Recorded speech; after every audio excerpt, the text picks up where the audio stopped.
सलग 6व्यांदा त्यांनी मला विजयी केलं, त्याबद्दल मी मनपूर्वक सगळ्या जनतेचं, सर्व मतदारांचं आणि ज्या कार्यकर्त्यांनी मला विजयी करण्यासाठी हाडाची काढत रक्ताचं पाणी केलं आणि जीवाचं रान केलं त्या सर्व कार्यकर्त्यांचा मी मनपूर्वक आभार मानतो आणि त्यांना मी दंडवत घालतो. राज्यात महायुतीचं सरकार आलेलं आहे साहेब, पालकमंत्री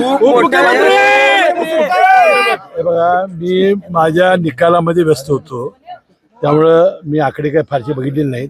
परंतु युती फार पुढं आहे आणि महाविकास आघाडीचा फडशा पडल्याचं मी ऐकलेलं आहे. त्यामुळे निश्चितपणानं महाविकास आघाडीची सत्ता, हे महायुतीची सत्ता निश्चित सरकार येईल. कोल्हापूरला मोठं पद मिळण्याची शक्यता आहे का? 10-0 कोल्हापूरला मोठं पद मिळू शकतं. हे बघा, राष्ट्रवादी काँग्रेस पक्षाचा मी आमदार होतो, मंत्री होतो, यापूर्वी अनेक वर्ष होतो. तर माझी अपेक्षा आहे की बाबा व्हावं आणि शिष्टी ती माझी अपेक्षा आणि स्वप्न पूर्ण करतील. स्कोर जास्त आहे, अजितदादांचा स्कोर आहे राष्ट्रवादी जास्त आहे. नाही, मी अजून नाही ऐकलं, मी त्यातल्यानं ऐकीन. तर अजितदादांच्या बरोबर 40पेक्षा जास्त जागा येणार ते आम्ही आधीच मागे ज्या सांगितलं होतं. पद्धतीने हे यश मिळाले, लाडकी बहीण योजना गेम चेंजर ठरली असं हे वाटतं. बघा, महायुती सरकारनं घेतलेले 2.5 वर्षाचे निर्णय आणि त्यात लाडकी बहीण ही फार मोठी गेम चेंजर ठरलेली आहे. तर हे सातत्याने मी सांगत होतो की ही गेम चेंजर ठरणार आहे. पण आता याचं अनालिसिस करताना अनेक कारणं इथे सांगितली जातात आणि मुस्लिम बहुल मतदारसंघामध्ये सुद्धा आता महायुतीच्या बाजूने कौल दिला गेलाय. लोकसभेला तो कौल दिसला नव्हता. तिथं अजितदादा पवारांचा पक्ष त्यामध्ये असल्यामुळं बहुतेक अल्पसंख्याकाचा कल तिकडे वाढलेला आहे. नक्की कागलमध्ये शरद पवार आले होते, जयंत पाटील यांच्या सभा झाल्या, अनेक दिग्गजांच्या सभा झाल्या. त्यांनी म्हटलं होतं की या ठिकाणी हसन मुश्रीफ यांचा पराभव होईल, हसन मुश्रीफ यांना पाडा, असं 3 वेळा म्हटले होते. साहेबांनी छक्का मारलाय. पवार साहेब 2 वेळा आले. एकदा प्रवेशाच्या वेळेला आले, गडिंगलजच्या सभेला आले. जे प्रदेश अध्यक्ष जयंत पाटील हे 3 वेळा आले. एकदा ते निमंत्रण द्यायला आले कारखान्यावर, नंतर आले शिव स्वराज्य ते गडिंगलजमध्ये सभा घ्यायला, त्यानंतर परवा आले ते शेवटची सभा घ्यायला. त्यानंतर अमोल कोल्हे आले, सुप्रियाताई. मला आश्चर्य वाटले की मी 25 वर्ष आमदार आहे, माझ्या कागद मतदारात कधी ते आल्या नाही. तर पहिल्यांदा त्या माझ्या मतदारसंघात आल्या. मी त्यांचा आभारी आहे की मतदारसंघ त्यांनी पहिला बघितला. रोहित पवार की जे अजितदादा पवारांची जागा घेऊ इच्छित होते तेही आले. म्हणजे जेवढे यायचे होते दिग्गज माझ्या विरोधी प्रचारकाला ते सगळे येऊन गेले. मी त्यांचा मनपूर्वक आभारी आहे. पण आता ज्या पद्धतीचं यश महायुतीला मिळताना दिसतंय त्यावर विरोधकांकडून शंका उपस्थित केली जाते. असं महाराष्ट्रात होऊच शकत नाही असा दावा संजय राऊत करत आहे. त्यांना लक्षात येत नाही की अंडर करंट किती होता या भगिनींचा. आम्ही ज्या ज्या सभेला जात होतो त्यावेळेस त्या माझ्या मतदारसंघात आल्या. मी त्यांचा आभारी आहे की मतदारसंघ त्यांनी पहिला बघितला. रोहित पवार की जे अजितदादा पवारांची जागा घेऊ इच्छित होते तेही आले. म्हणजे जेवढे यायचे होते दिग्गज माझ्या विरोधी प्रचारकाला ते सगळे येऊन गेले. मी त्यांचा मनपूर्वक आभारी आहे. पण आता ज्या पद्धतीचं यश महायुतीला मिळताना दिसतंय त्यावर विरोधकांकडून शंका उपस्थित केली जाते. असं महाराष्ट्रात होऊच शकत नाही असा दावा संजय राऊत करत आहे. त्यांना लक्षात येत नाही की अंडर करंट किती होता या भगिनींचा. आम्ही ज्या ज्या सभेला जात होतो त्यावेळेस 70% महिलाच असायच्या उपस्थित. आणि आता माझ्या कार्यकर्ते म्हणायचे साहेब इतके खुश असायच्या आणि इतका पॉझिटिव्ह रिस्पॉन्स द्यायचा. त्यावेळेस फार मोठा परिणाम झाला. फार मोठा म्हणजे फार मोठा. कोल्हापूरमध्ये 10च्या 10 जागा महायुतीच्या बाजूला आलेल्या आहेत. कोल्हापूरच्या या निकालाचं विश्लेषण कसं कराल? नाही, महायुती येणारच होती. वास्तविक हा फॅक्टर होताच. याशिवाय ज्या पद्धतीने प्रत्येक पक्षाने आपापले उमेदवार दिले, ज्या ज्या पद्धतीने ते रणनीती आखली त्याप्रमाणे या 10 उमेदवारांचा विजय झालेला आहे.